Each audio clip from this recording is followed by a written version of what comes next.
됐어요? 시작해요? 네, 시작할게요. 자, 이번 시간에는요, 필기를 하셔야 돼요. 이 부분들은 책에 나와 있는 부분들이 아니에요. 그래서 필기를 할 수 있어야 한다라는 겁니다. 여기 지우고 갈게요, 저. 지우고 이쪽부터 여기까지 한 2번은 가야 될 것 같아요. 네, 왜요? 야, 나는 책도 안 보고 쓰고 있잖아, 지금. 응? 자, 그럼 먼저 용어 정리 한번 해볼게요. 첫 번째가 가설이라는 놈입니다. 가설이라는 놈은요, 잠정적 결론이에요. 아까 얘기했듯이 잠정적 결론을 내려놓고 그것을 검증하는 것을 가설이라고 얘기를 한대요. 이 가설은 뭐뭐 하면 뭐뭐 할 것이다. 이렇게 구성되어 있는데 이 뭐뭐 하면을 우리는 뭐라고 얘기하냐면 독립변수라고 얘기를 하고요. 뭐뭐 할 것이다 라고 하는 것을 종속변수라고 했어요. 가설은 어디만 있다? 양적 연구에만 있는 거예요. 우리 그렇게 알아야 돼. 자, 그러면 이 독립변수라는 건 뭘까요? 얘는 원인이 되는 변수야. 그래서 원인 변수라고도 얘기를 하고요. 종속 변수는요, 결과 변수라고 얘기를 합니다. 결과 변수라고 얘기를 해요. 이 독립 변수는요, 이런 것들이야. 종속 변수의 영향을 미친놈, 앞으로 미친놈 찾으라고 하면 독립변수 찾으셔야 돼요. 알겠죠? 그 다음에 종속변수는 어떤 거냐면 독립변수의 영향을 받는 놈. 미친놈은 머리로 받아야 되겠죠? 그래서 정신 차리게 해야 되겠죠? 그래서 미친놈과 받는 놈을 잘 찾아야지 첫 번째 선지를 해결할 수 있습니다. 그럼 제가 예시를 한번 써볼게요. 예시를 쓰면 협동학습을 실시하면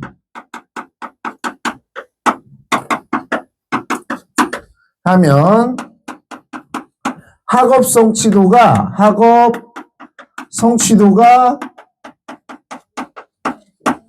높아질 것이다. 자, 이렇게 나왔어요. 협동학습을 실시하면 학업 성취도가 높아질 것이다.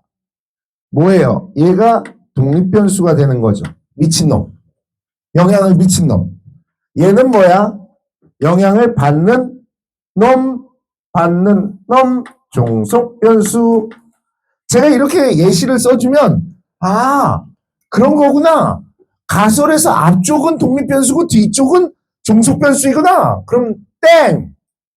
안 돼. 학업 성취도에 협동학습이 영향을 미칠 것이다. 이렇게 바꿀 수도 있잖아. 그럴 때 미친놈은 똑같이 협동학습이 될 수 있다는 거지. 이해했어요? 되겠어요?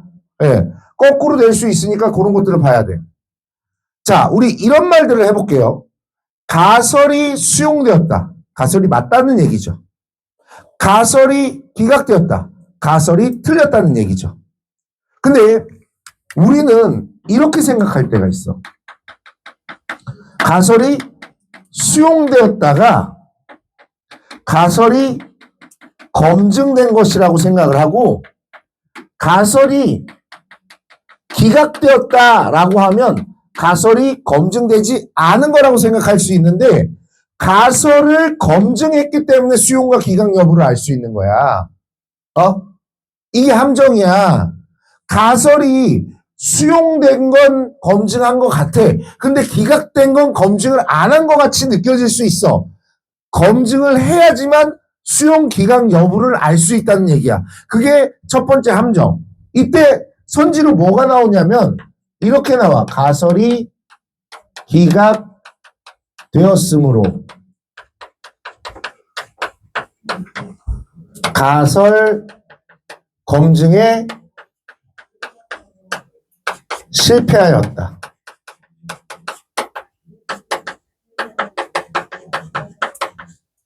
이건 틀린 얘기야. 가설 검증에 성공했으니까 기각 여부를 아는 거야. 가설 검증을 했기 때문에 기각 여부를 아는 거야. 그래서 가설이 기각되었으므로 가설 검증에 실패하였다. 모의고사에서도 자주 나와, 내신에서도 자주 나오는 선지야, 이 선지. 오답 선지로. 그러니까 꼭 짚고 넘어가야 돼요. 알겠죠? 자, 그러면 이제 두 번째로 가볼까요? 두 번째, 모집단과 표본집단. 자, 모집단과 표본집단. 먼저 모집단이라는 놈은 뭐냐면 우리가 조사하고자 하는 조사 대상 전체를 모집단이라고 얘기를 해요. 그러니까 이런 거죠. 제가 우리나라 청소년의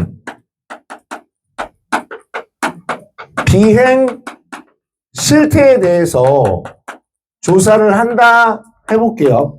우리나라 청소년의 비행 실태에 대해서 조사한다 해볼게요. 그러면 모집단, 그러니까 조사 대상 전체는 얘가 될 거야. 얘가 될 거야. 보통 이 모집단 같은 경우에는 연구 주제나 연구 가설, 첫 번째 문장에 많이 등장해 있습니다. 모집단이.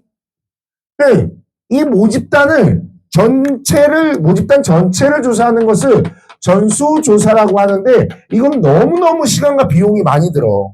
우리나라 청소년 몇 명 안 돼. 300만이야. 어떻게 조사하러 가볼까? 내가 논문 쓸 때 2,000명을 조사를 했거든? 논문 쓸 때? 야, 2,000명 조사하는데 죽을 뻔했어. 내가 가르치던 애들이 2,000명인데 초코파이 사줘가면서 내가 초코파이 2,000개를 사갖고 그 대신에 줬단 말이야. 엄청 오래 걸렸어. 그 조사를 해야 되잖아. 설문조사를 해야 되는데 설문지가 10장씩 되고 막 그러거든. 네. 나중에 얘기해줄게. 그 논문 떨어져갖고 한 학기 더 다녔어. 그래서 바꿨어.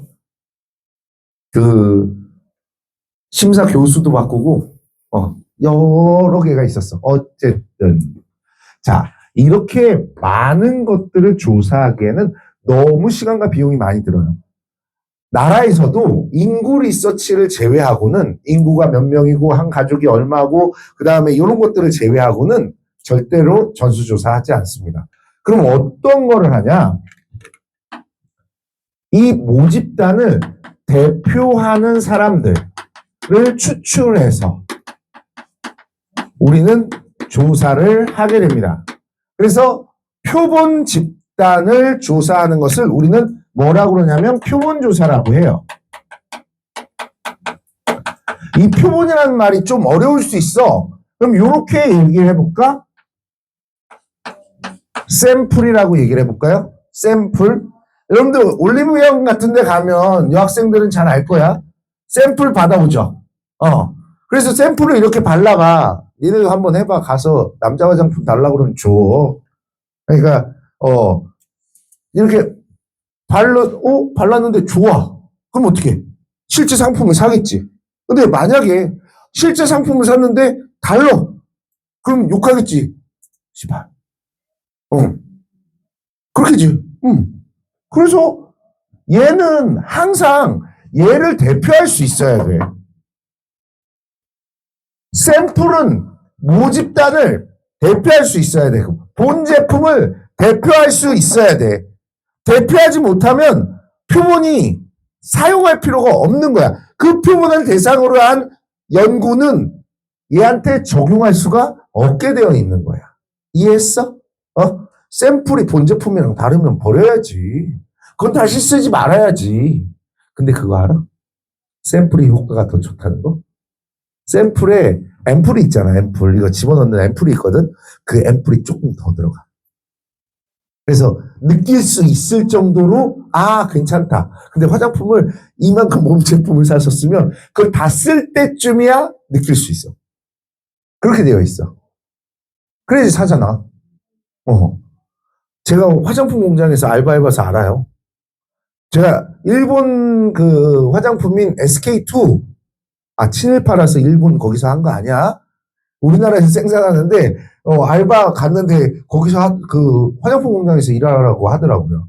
근데 아줌마들이 요거 한 2배쯤 되는 바켓을 가지고, 플라스틱 바켓을 가지고, 집에 갈 때 이걸 퍼가.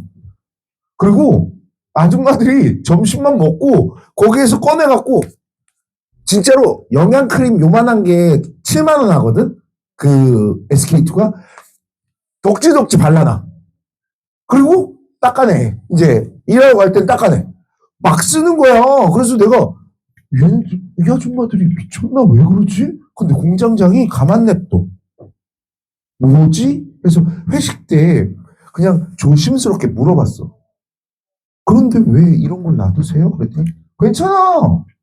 마음껏 쓰셔도 돼. 뭐 저거를 다 쓸 수 있겠니? 저거 얼마네? 용기 가격이 더 비싸. 용기가 3,000원인데 걔는 1,000원도 안 된대. 연구개발비가 너무 비싸대.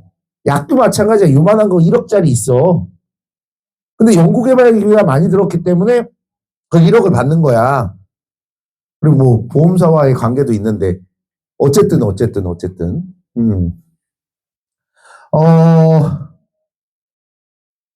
우리 화장품 회사가 주가가 높은 이유가 있어. 이윤율이 높거든. 이익률이 높기 때문에 그런 거거든. 자, 다시 오자. 샘플은 파퓰레이션을, 모집단을 대표할 수 있어야 돼. 그래서 요런 말들이 있다. 봐. 일반화는 표본의 대표성이 결정하는 거야. 일반화는 표본의 대표성이 결정을 하는 거야. 절대로 일반화와 가설 수용이 같은 말 아니다. 절대로 일반화와 가설 수용이 같은 내용이 아니야. 수용되었다 하더라도 표본이 대표성을 지니지 못하면 일반화할 수 없다. 모집단에 재생할 수 없다. 이렇게 얘기를 해야 되는 거야. 이거 맨날 낚이는 얘기다. 니네가 낚이는 얘기야. 또 우리는 이 표본이 샘플로서 역할을 할 수 있는가를 보기 위해서 이런 게 있어. 표본의 대표성 조건들이 있어. 조건들이 있는데 첫 번째는 무작위로 뽑아야 돼. 그리고 이거야. 무작위로 뽑아야 되고 이런 게 있어야 돼. 임의적으로 뽑아야 돼. 임의적으로 뽑아야 돼. 절대로 조사에 동의한 자발적으로 이런 말들이 들어가 있으면 얘는 대표성을 해쳐. 왜? 모집단은 전체를 조사해야 되는 거잖아. 어떻게 조사에 동의한 사람만 조사해? 어떻게 자발적으로 참여한 사람만 조사해? 그렇지 않은 사람들은 이런 것들을 하지 못해? 아니에요. 그래서 연구윤리하고 이런 표본의 대표성은 상충된다고 얘기를 해. 연구윤리에서는 연구를 할 때 조사 대상자 또는 연구 대상자의 동의를 얻어야 되거든. 근데 이 표본의 대표성은 동의를 얻는 순간 대표성이 상실되거든. 그래서 상충된다고 학교에서 낼 때도 있어. 그렇게 보셔야 돼. 다음 두 번째. 우리가 표본을 선정할 때 5가지 조건들을 따지게 되는데 연령, 성별, 지역, 학력, 재산 또는 소득 이런 것들을 따져. 근데 그 설문조사 해봤니? 설문조사를 하면 이거부터 물어봐. 내가 한국 리서치 패널이거든. 그래서 처음에 시작할 때 이거에서 표본으로 해당되지 않지 조사에 적합한 표본이 아닙니다. 이렇게 나와. 그래서 그 패널로서 그거 하면 돈 주거든. 20분 하면 4,000원 정도 돼. 10분 하면 2,000원 정도 줘. 그냥 꽂아줘. 통장으로. 핸드폰 얘들아 핸드폰 인스타하고 게임하고 유튜브 보는 시간에 한국 리서치나 서울 리서치 이런 리서치 업체에 패널로 가입해서 그거나 가입해. 그럼 얘도 배우고 돈도 벌잖아. 어? 질문지법도 배우고 돈도 번단 말이야. 알겠어? 그리고 나중에 니네가 논문 같은 거 쓸 때 대학원 안 가? 아, 저는 대학원 안 가요. 뭐 이런 거야? 대학원 논문 쓸 때 좋단 말이야, 이거. 화이팅! 응? 자, 그런데 우리 시험 문제에 이렇게 나와. 어떤 곳에 줄을 치고 표본의 대표성을 지닌다. 일반화할 수 있다. 이렇게 나오면 다 틀린 거야. 우리 이 사회조사 방법론이라는 걸 대학에서 배우는데 한 학기 동안 배워요. 한 학기가 3개월이거든. 그 3개월 중에 1개월 동안 표본 추출 방법을 배워. 사회문화 학교에서 배운 사람들 표본 추출 방법 배웠니? 안 배웠을걸? 우리 책에 없거든. 그러면 표본 추출을 할 줄 모르는데 표본의 대표성과 일반화를 물어보면 당연히 답이 아니겠지. 할 줄 아는 사람이 없는데 그걸 답으로 어떻게 내? 그럼 또 물어본다? 니는 사회문화 병에 이제 걸릴랑 말랑 하거든. 그러면 물어봐. 선생님 그러면 표본의 대표성을 지니는 표본은 존재하지 않나요? 존재할 수 있어. 모집단을 작게 잡으면 돼. 유인어스 학원 학생들의 급식 만족도 실태라고 하면 표본이 작기 때문에 모집단이 작기 때문에 표본 선정하는 게 참 쉬워. 그러면 돼. 근데 그렇게 내지 않아. 그걸 다 설명하기 어떻게 해. 그러니까 대표성을 지닌다. 일반화할 수 있다. 이건 정답이 아닐 확률이 높아. 거의 다 정답이 아니야. 또 이런 모르지. 대표성을 지닌 표본을 대상으로 이렇게 나온다면 일반화 얘기가 맞다라고 할 수 있다는 거야. 이해했어? 이 얘기가 무슨 얘기인지 알겠어? 관심 없어. 나한테 관심 가져줘 빨리. 나 관중이야. 이해했냐고! 오늘 왜 이러실까? 오늘 1학년들도 그러더니 통합사회에서도 그러더니 사회문화도 야 너무 수업만 해? 아니야? 자 그러면 봐봐. 비행청소년 좀 볼게. 아니, 다음 주는 재밌어. 자료 수집 방법은 재밌어. 그러니까 이번 주는 참어. 알겠어? 자 제가 표본을 한번 만들어 볼게요. 표본을 만들어 볼게요. 자 땡땡 지역 중고등학생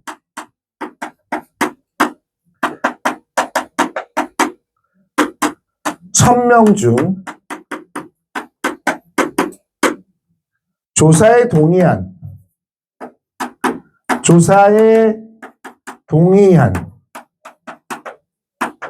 300명을 대상으로 자 이렇게 표본을 세웠어. 자 봐봐. 땡땡 지역 틀렸어. 왜 틀렸어? 우리나라에 땡땡 지역만 있는 거 아니잖아. 그럼 표본으로서 지역 틀렸네. 그 다음 중고등학생 또 틀렸어. 왜 틀렸을까? 청소년 중에는 학교 다니지 않는 청소년들 존재해. 이런 것들 많이 낚인단 말이야. 학력 틀렸어. 제일 많이 낚이는 게 여기야. 1000명 중이라고 했지. 표본 집단은 실제 조사 대상을 표본 집단이라고 얘기한다고. 우리가 실제로 조사하는 것들을 표본이라고 한다고. 여기서는 1000명을 조사했어? 300명을 조사했어? 1000명을 조사한 게 아니라 300명을 조사했단 말이야. 그래서 얘는 표본 집단이 아니야. 표본 집단이 아니야. 얘는 표본 선정 범위라고. 표본 선정 범위라고 할 수 있어. 표본 선정 범위라고 할 수가 있다. 알겠어? 그럼 표본 집단은 누구야? 이 300명이 실제 조사 대상이죠. 그래서 얘가 표본 집단이 된다 라고 할 수 있어요. 자, 그러면 보자. 조사에 동의한도 틀렸네. 조사에 동의한 이건 뭐야? 요거는 이런 거야. 조사에 동의한. 얘는 무작위가 틀렸지? 무작위가 틀렸다. 이렇게 할 수 있어. 되겠어요? 왜? 되겠어요? 한번 지우고 갈까요? 써요?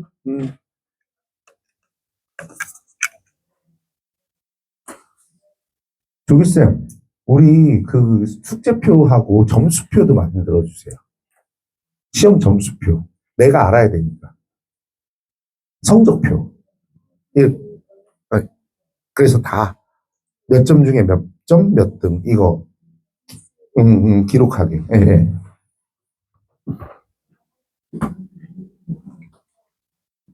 재밌죠? 엄청 재밌죠?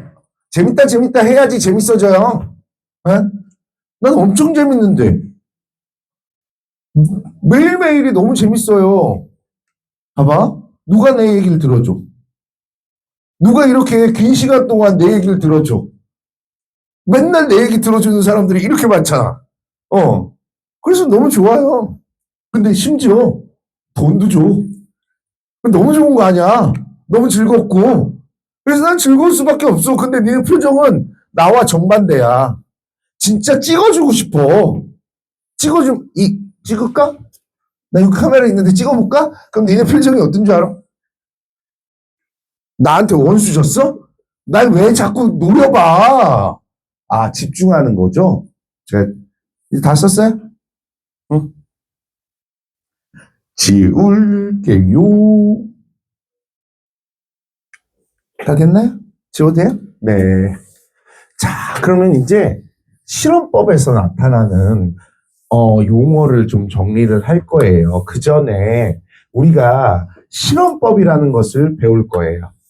실험법이라는 것은요, 두 집단을 나눠서 서로 두 집단의 종속 변수 값을 비교하는 비교 연구를, 두 집단의 비교 연구를 실험법이라고 얘기를 합니다. 자, 그러면 어떤 것들이 실험법인지 간단하게 두 가지의 실험을 한번 해볼게요. 먼저 첫 번째는 암 치료제 효과 연구를 해볼게요. 자, 암 치료제 효과 연구를 할 거야. 사람한테 하면 안 되겠지. 뭐 사람한테 갈 때는 동물들한테 다 실험을 해보고 임상으로 가는 거야. 그리고 알바 중에 좋은 거 있어. 서울대학병원 가면 임상 실험 이런 거 있잖아. 막 붙어 있어. 거기에 참여하면 돈 엄청 많이 줘. 근데 몸이 상할 수도 있어. 잘 생각해보고 해봐. 자, 그럼 사람한테 안 되니까 G1 할게. 그 다음에 G2 할게. 자, G1과 G2는 우리 사전검사를 통해서 암에 걸렸는지 걸리지 않았는지 조사해야 돼.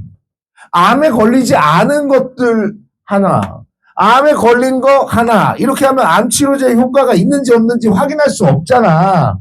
그래서 둘 다 암에 걸려야 돼. 둘 다 암에 걸려야 돼. 둘 다 암에 걸렸는지 사전검사해야 돼. 그리고 동일한 조건이어야 돼. 암 말기야. 암 초기야. 안 돼. 왜? 효과가 다를 수 있잖아. 그래서 동일한 기수로 만들어줘야 돼. 그래서 암 치료제가 효과가 있는지 없는지를 보는 거야. 사전검사를 한 뒤에 이제 뭘 하게 되냐면 저기 뭐시기냐, 실험 처치를 하게 돼요. 암 치료제를 투여하고 암 치료제를 미투여하는 것들. 그리고 나서 사후 검사를 통해서 이제 암 치료제가 효과가 있는지 없는지 이런 것들을 살필 거야. 응? 그래서 여기서 보면 자, 몇 번이었더라? 3번. 실험 집단과 통제 집단. 실험 집단과 통제 집단을 살필 건데, 자, 실험 집단과 통제 집단. 먼저, 실험 집단은 어떤 집단이냐면, 독립변수를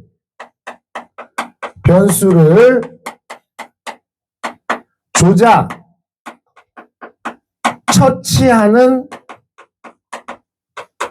집단이야. 조작과 처치를 다른 말로 바꾸면 얘네는 적용하는 친구들 또는 실험 처치하는 친구들이라고 할 수 있어. 실험 처치하는 친구들이라고 할 수 있어. 근데 반면에 통제 집단이라고 얘기를 하면 얘는 실험 집단의 비교군이야. 실험 집단의 비교군이라고 할 수 있어. 얘네는 독립변수를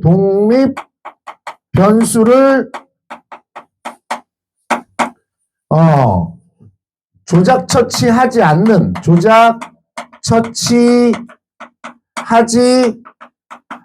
집단이야. 조작 처치하지 않는 집단이야. 이걸 통제 집단이라고 그래. 다시 한번 또 실험을 하나 해볼게. 실험을 할 건데 그 전에 누가 실험 집단일까? G1일까? G2일까? G1이겠지. 얘가 독립변수가 될 거니까. 그러면 얘가 실험 집단이 되는 거고 얘는 통제 집단이 되는 거지. 됐나? 됐어요? 네. 자, 그러면 보자. 두 번째 실험은 이제 사회과학에 관련된 실험을 할게요. 아까 제가 가설에서 이런 것들을 했어. 협동학습을 실시하면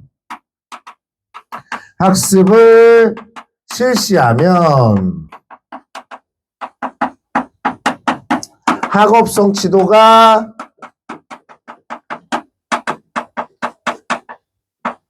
높아질 것이다.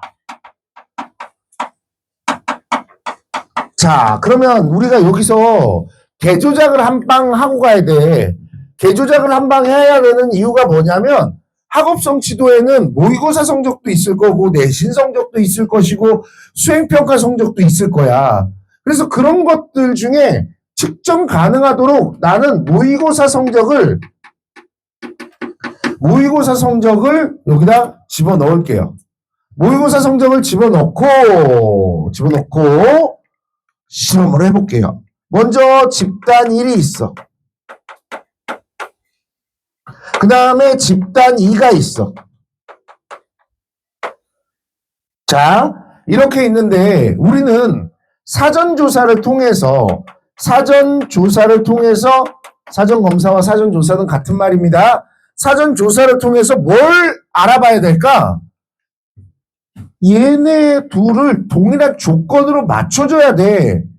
만약 이 집단 1은 모의고사 성적 최상위권, 집단 2는 모의고사 성적 최하위권. 이렇게 된다면 협동학습이라는 독립변수가 작동을 하더라도 원인이 되더라도 성적의 변화가 잘 비교가 안 될 거야. 왜? 어차피 공부 잘하는 애가 이길 거니까. 이해했어? 그래서 이렇게 독립변수 이외의 변수를 우리는 외생변수, 외부에서 발생하는 변수라고 얘기해. 외생변수 조금 이따 써줄 거야. 그런 외생변수를 통제하고 독립변수만 오롯이 작동할 수 있도록 사전검사를 해서 얘네의 성적을 동일하게 맞춰주게 되는 거야. 그리고 실험 처치를 하죠. 독립변수의 처치가 일어납니다. 그러면 여기서는 협동학습을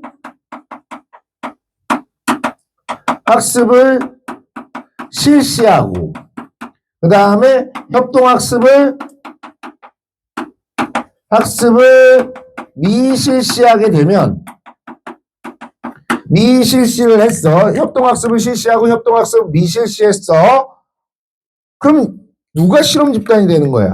우리가 이제 독립변수가 이거니까 독립변수를 처치하는 집단 1이 실험 집단이 되는 것이고 그 다음 얘가 통제 집단이 될 거야. 그리고 협동학습 실시 이후에 점수의 변화를 측정하는 것이 사후검사가 될 거야. 사후검사가 될 거야. 그럼 이 가설이 수용되기 위해서는 정신 차리고 이 가설이 수용되기 위해서는 집단 1의 모의고사 성적은 어떻게 돼야 돼? 올라가야 되지. 집단 2의 모의고사 성적은 어떻게 해야 돼? 내려가야 돼? 안 돼. 이게 많이 틀리는 부분들이야. 떨어진다는 것이 아니야. 동일해야 돼. 왜? 통제 집단은 아무 변수도 투입되지 않기 때문에 동일해야지만 이 연구가 제대로 이루어졌다고 볼 수 있어. 점수 변화가 아주 미약하게 변해야 되는 거야. 알겠어요? 이해했어요? 자, 그런데 여러분들이 문제를 풀다 보면 깜짝 놀라는 것들이 있어요. 우리가 이 실험 집단과 통제 집단은 무조건 실험법에서만 나오거든요. 두 집단으로 나누면 무조건 실험법이 아니야. 질문집법에서도 두 집단을 나눠. 근데 자료수집 방법이 실험법이 아니라 질문집법이다라는 것들을 판단할 수 있도록 만들어 놓고 실험 집단과 통제 집단이라는 선지가 나와. 그럼 무조건 틀린 거야. 얘는 실험법에서만 사용을 하는 거거든. 자료수집 방법 나중에 배울 건데 그 자료수집 방법이 어떤 것이냐에 따라서 얘를 사용할 수 있다, 없다가 나타난다고. 실험법에서만 이걸 사용할 수 있다는 거야. 두 번째, 통제 집단이 없다? 어머? 실험 집단이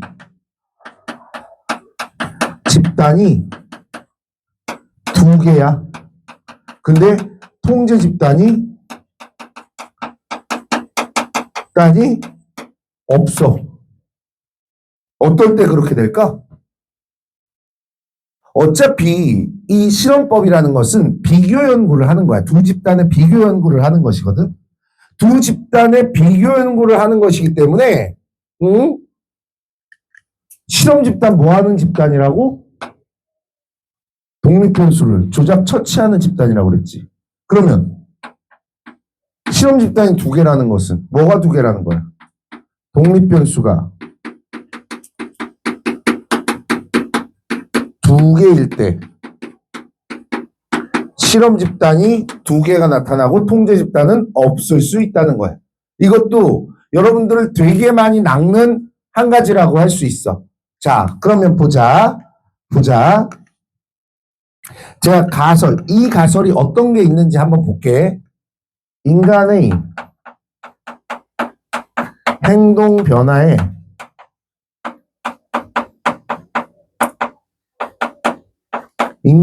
변화에 가치 지향보다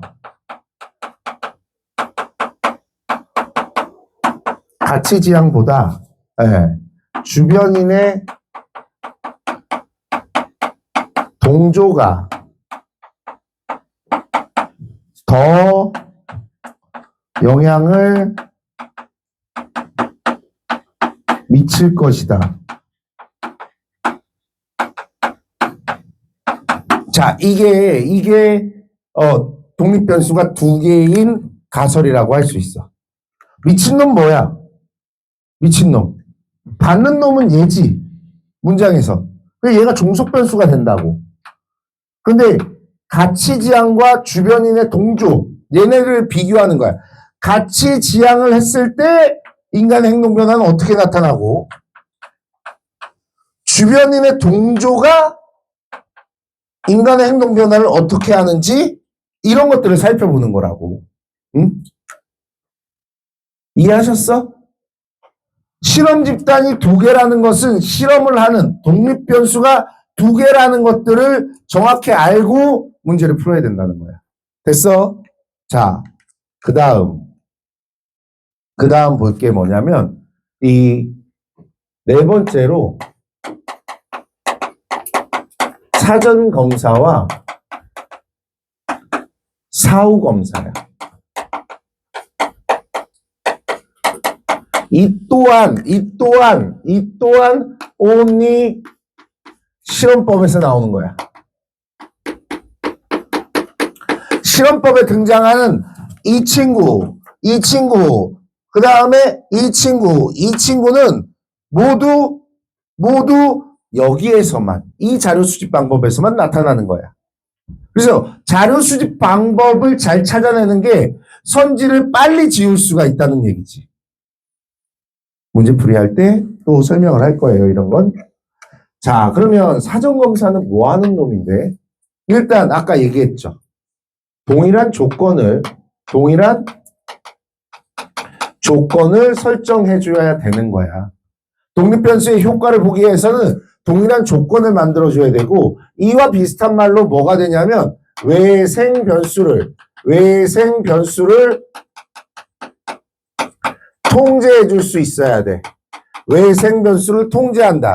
여기서 외생변수라는 것은 뭐냐면 외부에서 발생하는 변수를 얘기를 해.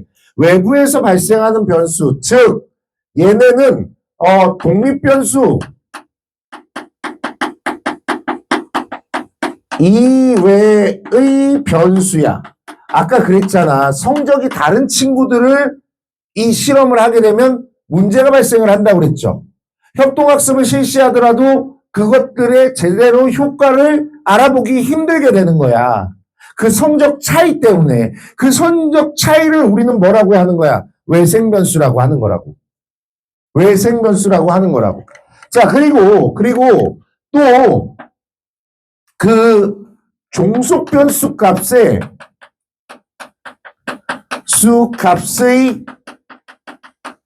기준을 마련하는 거야. 종속변수가 어떠한지 알아야지만 독립변수가 작동했을 때 어떻게 종속변수 값이 변했는가를 알 수 있겠지. 다시 말해서 얘네 사전검사와 사후검사는 뭘 검사하는 거야? 둘 다 모두 종속변수를 검사하는 거야. 처음에 종속변수가 어떠했는지, 실험 처치 후에 종속변수의 변화값은 어떻게 나타났는지 이런 것들을 살펴보는 거라고. 이해했어요? 네?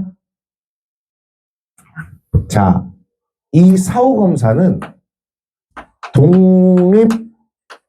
독립변수의 처치 후 변화된 종속변수 값을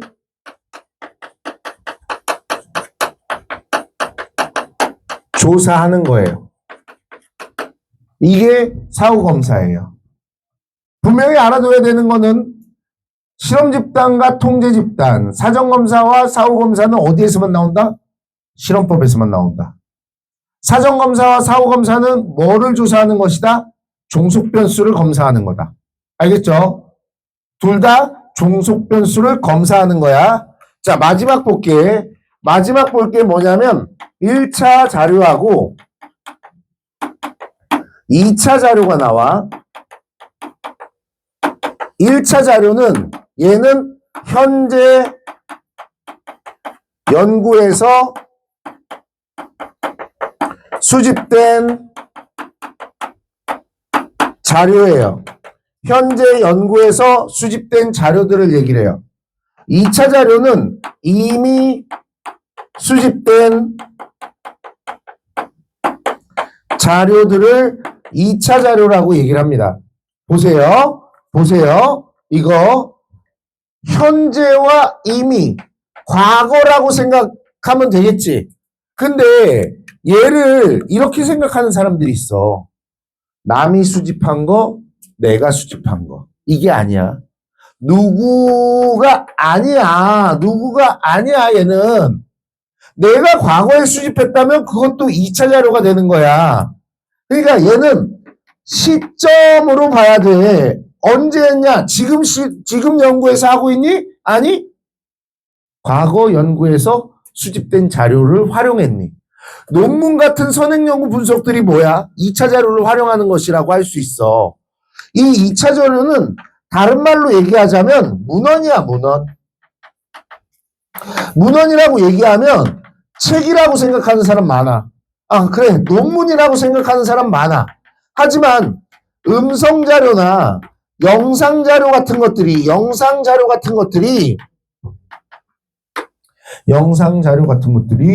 뭐다? 네. 이 문헌이라고 할 수 있고 2차 자료라고 할 수 있어요. 졸리다. 그렇지? 전달할게요.